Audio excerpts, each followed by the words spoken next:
Hello everyone. God has allowed us to meet once again in order to share the word of God. So allow me to pray before we begin. Father God, we thank you. Every day give us this bread of life. Because you know that you cannot survive without your word. I pray that you may allow all viewers to be interested in your word. So that your word can be established in the center of our life. Be with us tonight and allow us to receive your word as it is. And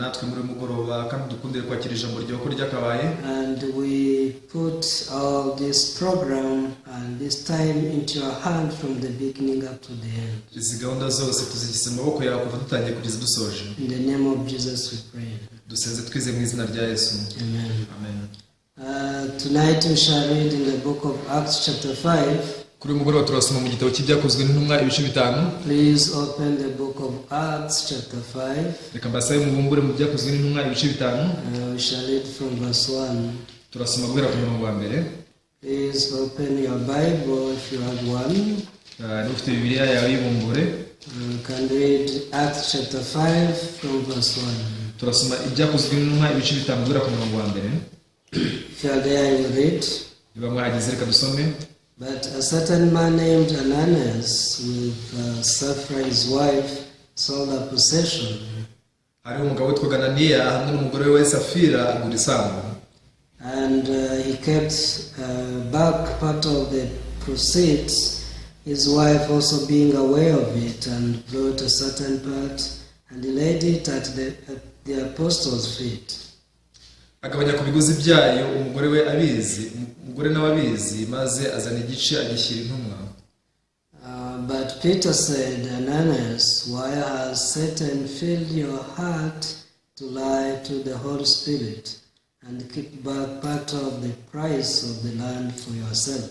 Petero aramubaza ati Ananiya ni iki gitumye Satani yuzuza umutima wawe kubeshya umwuka wera ukisigariza igice cy'ibiguzi by'isambu? What remained, was it not your own? And after it was sold, was it not in your own control?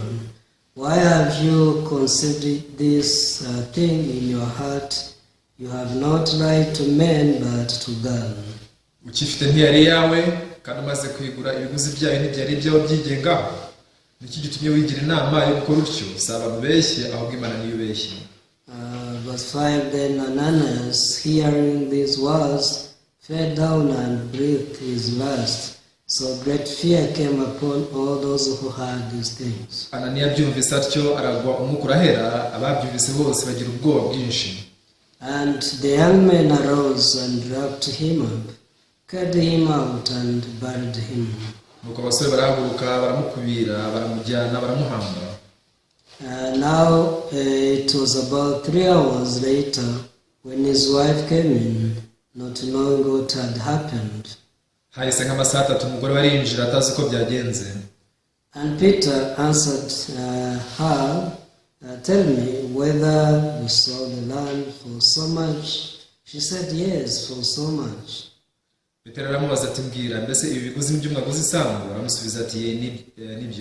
Peter said to her, how is it that you have agreed together to test the Spirit of the Lord?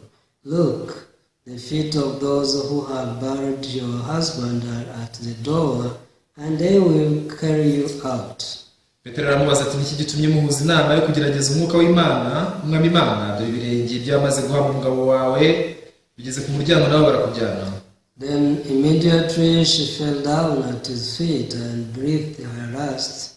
And the young men came in and found her dead, and carrying her out, buried her by her husband.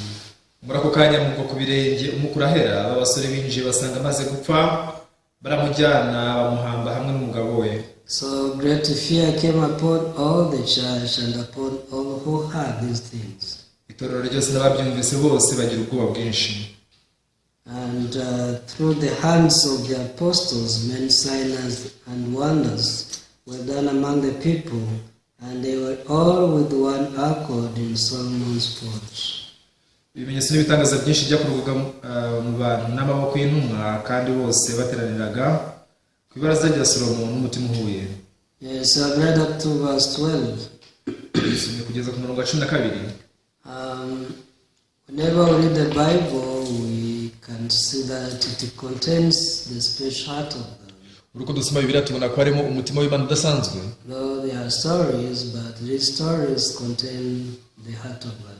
Nubwo ari inkuru ariko izi nkuru zirimo umutima w'Imana.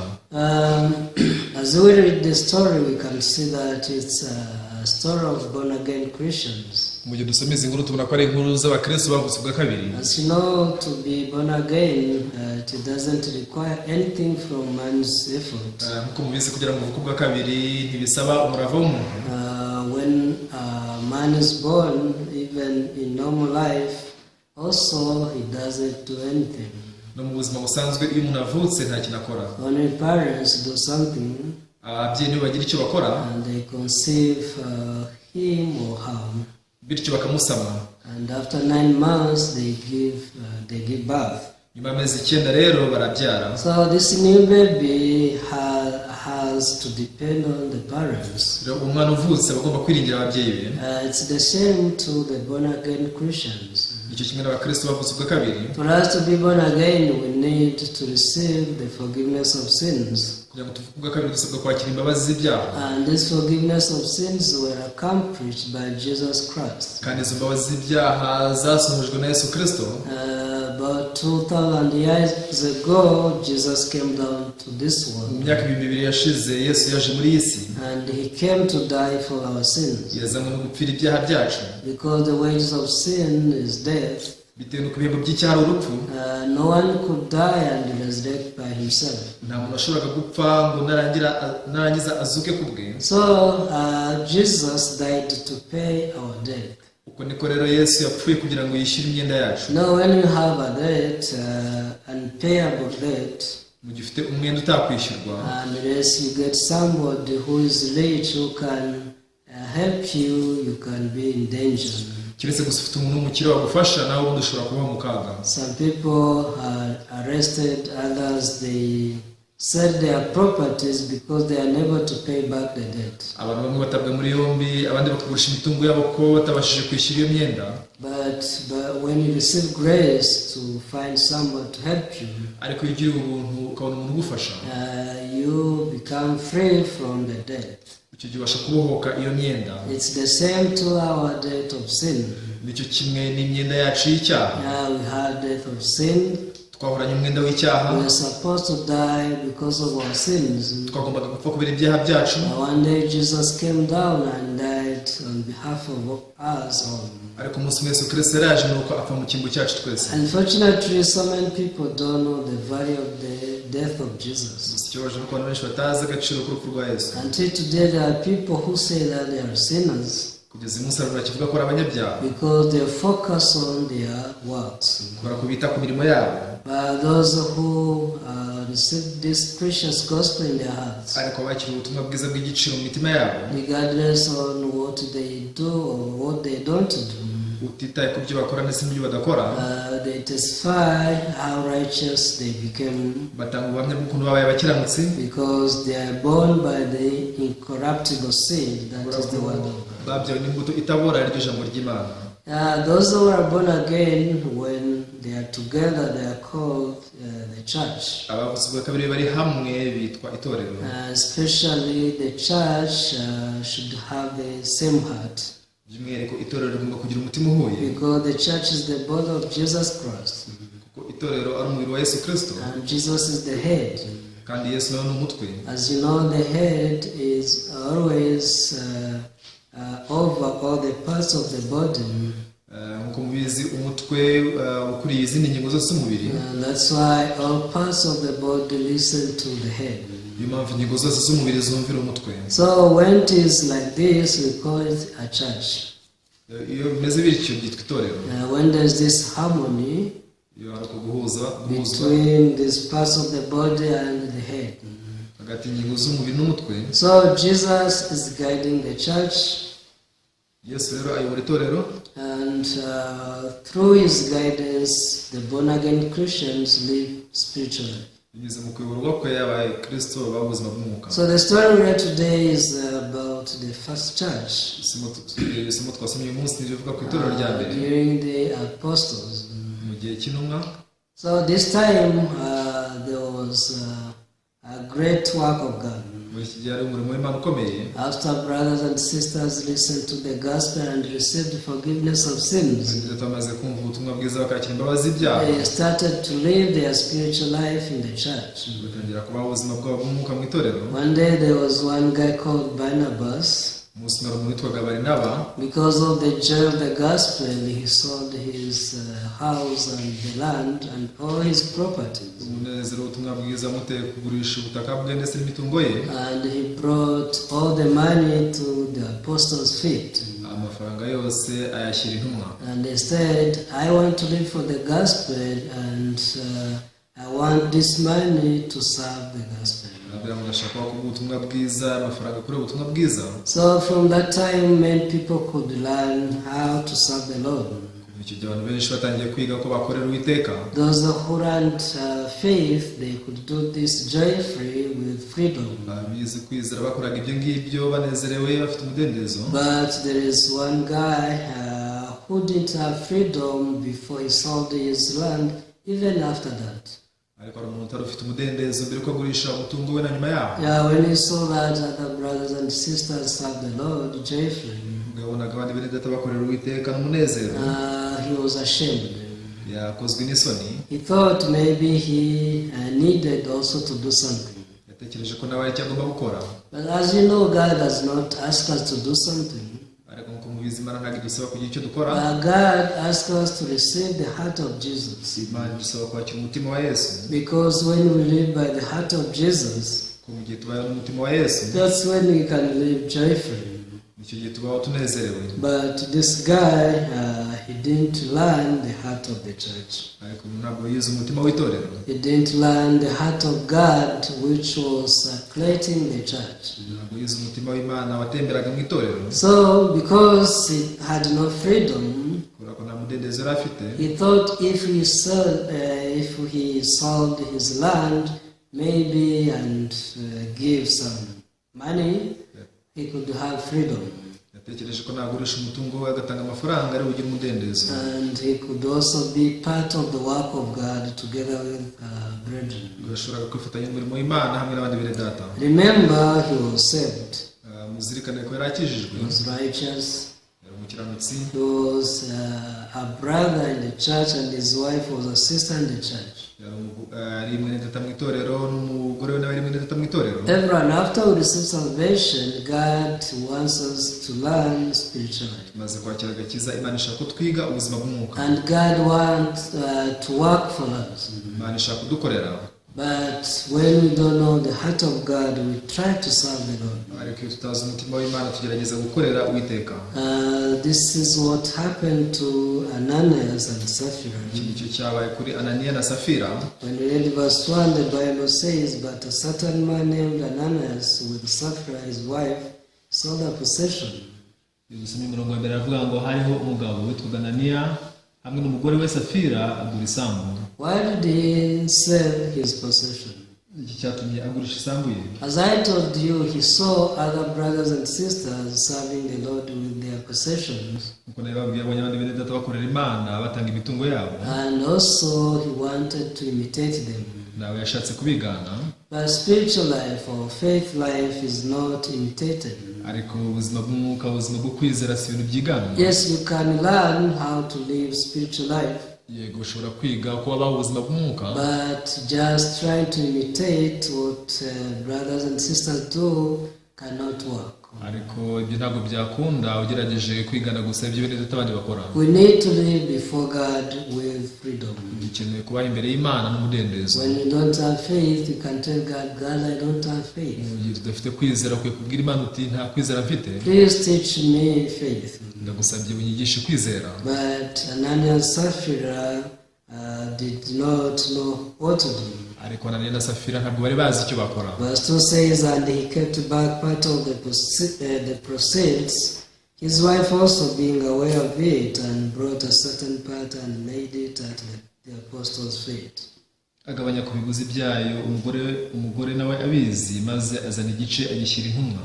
Yes, when he did this, people could admire him. Ubwo yakoraga ibi abantu bashoboye kumushima. Ananias and Sapphira, they are so spiritual. Ananiya na Safira n'abanyamwuka. They are also doing the work of God together with the church. Nabo barakora umurimo w'Imana hamwe n'itorero. Everyone, we are people who can see outward. Turi abantu bareba ibigaragara inyuma. But God sees inside our hearts. Ariko Imana ireba mu mitima yacu imbere. And a true servant of God does not just judge because of outside appearance. Kandi umugaragu w'Imana w'ukuri ntagaca imanza gusa kubera ibyo abona inyuma. But he always checks the hearts of people. Igihe cyose agenzura imitima y'abantu. That's why when we read verse 3, niyo mpamvu iyo dusomye umurongo wa 3, while other brothers and sisters were happy with Sapphira and Ananias, igihe abandi bene bari bishimiye Ananiya na Safira, they rejoicing because they saw them also giving offering. bari banezerewe kuko babonye nabo batanga amaturo. But Peter was uncomforted. Ariko Petero ntabwo byamushimishije. Verse 3 says, but Peter said, Ananias, why has Satan filled your heart to lie to the Holy Spirit and keep back part of the price of the land for yourself? Umurongo wa 3 turavuga ngo Petero aramubaza ati, Ananiya, ni iki gitumye Satani yuzuza umutima wawe kubeshya umwuka wera ukisigariza igice cy'ibiguzi by'isambu? Verse 4, while it remained, was it not your own?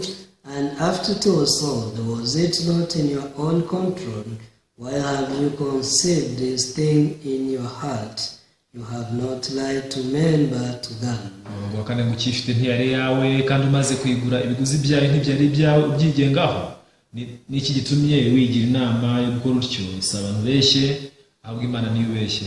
Yes. When the servant of God detected what was wrong with Ananias, mu gihe umugaragu w'Imana amenye ikitagenda neza kuri Ananiya, immediately rebuked him. ako kanya yise amucyaha. He showed him his wrong heart. Yamweretse umutima we wibeshye. Because God wanted to remove that evil heart. Kubera ko Imana yashatse gukuraho uwo mutima mubi uzira. In the church, God protects the church because He wants the work of God to be developed. Mu itorero Imana irinda itorero kubishaka umurimo w'Imana utera imbere. God cannot tolerate the evil heart to stay in the church. Imana ntabwo ishobora kwihanganira umutima mubi kuguma mu itorero. So selling the property or not selling it was not a problem. Kugurisha umutungo no kutawugurisha si cyari ikibazo. Doing something in the church or not doing it was not a problem. Kugira icyo akora mu itorero no kutagira icyo akora si cyari ikibazo na busa. But what was the problem with this couple? None aba bashakanye ikibazo bafite ni iki? Though they were in the church, they had no freedom at all. Bari mu itorero ariko nta mudendezo na muke bari bafite. They just wanted to hide their hearts. Bashakaga guhisha imitima yabo gusa. They didn't have faith, but they pretended to have faith. Nta kwizera bari bafite ariko bishushanyaga nk'abagufite. So when Apostle Peter saw this, he was grieved. Nka Petero abonaga ibyo ngibyo byaramubabaje. And immediately he wanted to cut off this heart. Ako kanya yashatse gukuraho umutima. He told him, this land, this possession was yours. Yaramubwiye ati umutungo n'ubundi wari uwanyu. Even after you sold it, it was still yours. Na nyuma y'uko mugurishije n'ubundi wari uwanyu. You had a control on it. Mwabyigengagaho. Why did you allow Satan to deceive you? Cyatumye umerera Satani kugushuka. Why didn't you live in freedom? Kuki mutabayeho mwisanzuye? Why can't you just tell the church that you don't have faith to give all the possession? Ese kuki mutabwiye itorero ko nta kwizera mufite ko gutanga ubutunzi bwanyu? If you tell the church frankly, the church can help you. Mubwije itorero ukuri, itorero ryabafasha. The church can show you how to live spiritual life. Itorero ryakore kuko abaho ubuzima bw'umwuka. The church can guide you to live the true faith life. Itorero ryakuyobora kubaho ubuzima bwo kwizera bw'ukuri. But you see, Satan deceived him. Ariko murabona ko Satani yabashutse. And he made you lie to the Holy Spirit. Atuma mubeshya umwuka wera. So this is the true servant of God. rero uno mugaragu w'Imana w'ukuri Always the servant of God rebukes the wrong things in the church. igihe cyose umugaragu w'Imana acyaha ibitagenda mu itorero Because he wants people to live before God. kubera ko abashaka ko abantu babaho imbere y'Imana. So it's not a problem of what people do or what they don't do, si ikibazo rero cy'ibyo abantu bakora ndetse n'ibyo badakora, but the heart they live with. ahubwo n'umutima babana nawo. So I was able to see that God wants to protect the church. nabonye ko Imana rero ishaka kurinda itorero. So in this time, because all the church had the same heart except Ananias, muri iki gihe bitewe n'uko itorero ryari rifite umutima umwe uretse Ananiya, God wanted to remove this heart of darkness. Imana yashatse gukuraho umutima w'umwijima. That's why when we read from verse 5, niyo mpamvu iyo usomye umurongo wa 5, the Bible says, then Ananias, hearing these words, fell down and breathed his last. So great fear came upon all those who heard these things. Ananiya abyumvise atyo aragwa umwuka urahera, ababyumvise bose bagira ubwoba bwinshi. And the young men arose and wrapped him up, carried him out and buried him. nuko abasore barahaguruka baramukubira baramujyana baramuhamba. Yes, this what happened. ibi nibyo byabayeho. As you know, the Bible says that we will die together with Jesus. uko mubizi birivuga ko twapfanye na Yesu, But after we receive salvation, sometimes we follow our thoughts. ariko tumaze kwakira agakiza rimwe na rimwe dukurikira ibitekerezo byacu. But God wants us also to bury our thoughts. ariko Imana ishaka ko dushyingura n'ibitekerezo byacu. God wants us to bury our flesh completely, Imana ishaka ko dushyingura kamere yacu yose so that we can live by faith. kugira ngo tubeho kubwo kwizera. Living by faith means to live without like focusing on ourselves. Kubwo kwizera bivuze kubaho tutirebaho. Because there is a difference between sight and faith. Kwa itandukaniro hagati yo kubona no kwizera. There is what people see and what God sees. hari ibyo abantu babona ndetse n'ibyo Imana ibona. But true Christians don't live or walk by sight. ariko abakristo b'ukuri ntabwo babaho cyangwa se ngo bayoborwe n'ibyo babona. They always walk by faith. igihe cyose bayoborwa no kwizera. If Ananias and Sapphira would have got this faith, Ananias na Sapphira iyo baza kugira uko kwizera, I'm sure that they could not try to imitate brothers and sisters. ndamya neza ko batari kugerageza kwigana bene data. Instead, they could expose their unbelief and get healed. ahubwo bari kugaragaza kutizera kwabo bagakira.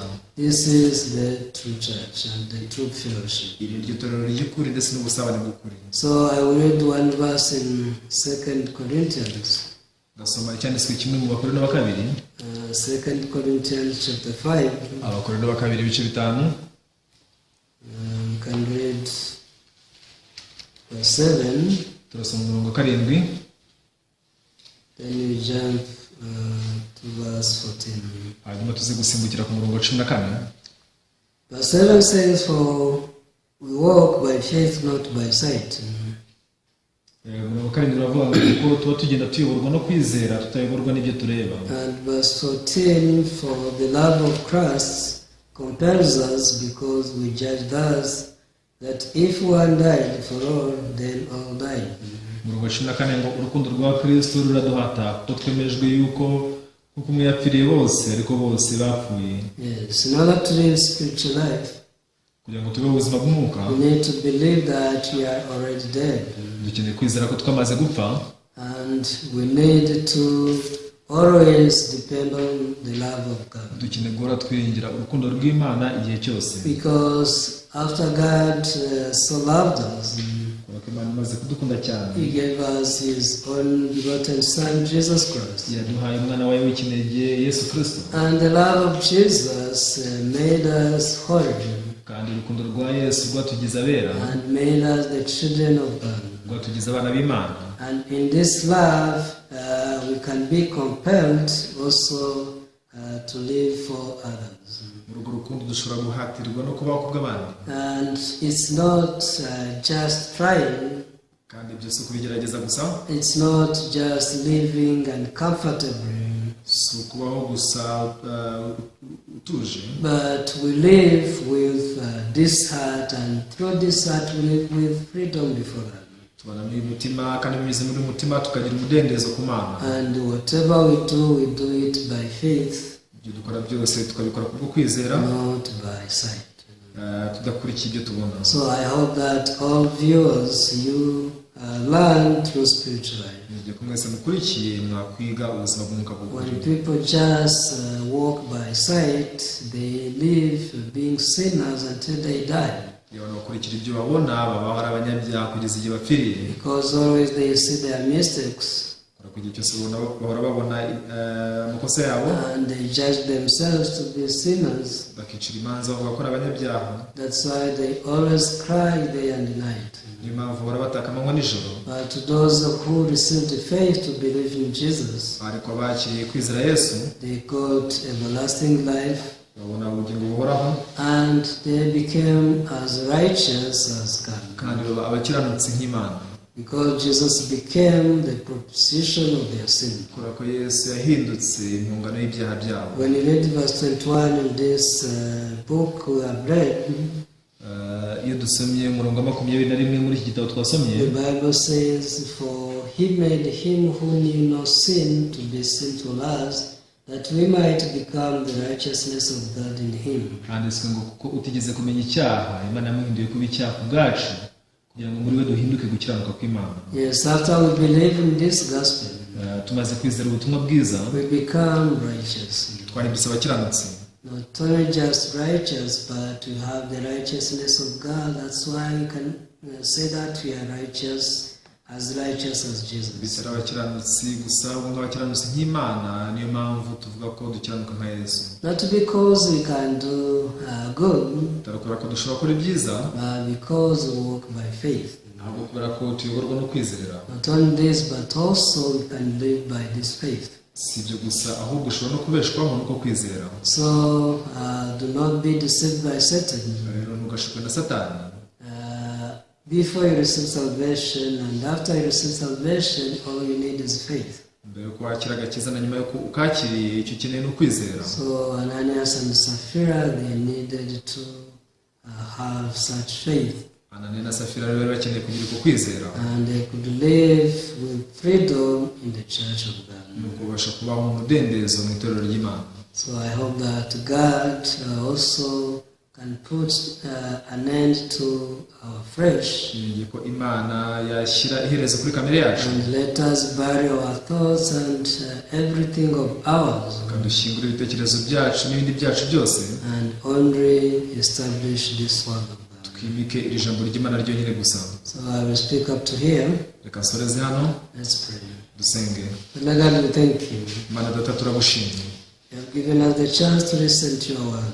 waduhaye amahirwe yo kumva ijambo ryawe. Whenever we read the Bible with your heart, you can realize your will towards everyone. Mu gihe dusomye Bibiliya n'umutima wawe, dushobora kumenya ubushake ufite buri muntu wese. For a long time we could read this Bible with our own hearts. Mu gihe kinini twasomaga Bibiliya n'imitima yacu bwite, That's why we could judge everything according to our sight. niyo mpamvu twacaga imanza z'ibintu byose tugendeye ku byo tubona. Back then we were sinners, icyo gihe twari abanyabyaha, but now we are righteous because we walk by faith. ariko turabakiranutsi kubera ko tuyoborwa no kwizera. May you establish this word as faith in our hearts iri jambo uryimike nko kwizera mu mitima yacu, and allow us to live by faith in your church. utwemerere kuba kubwo kwizera mu itorero ryawe. Thank you, Lord, and we pray everything in the name of Jesus. Mwami, turagushimiye kandi dusinze byose twizeye mu izina rya Yesu. Amen. Amen. Thank you very much. Murakoze cyane, See you next time. naho ubutaha.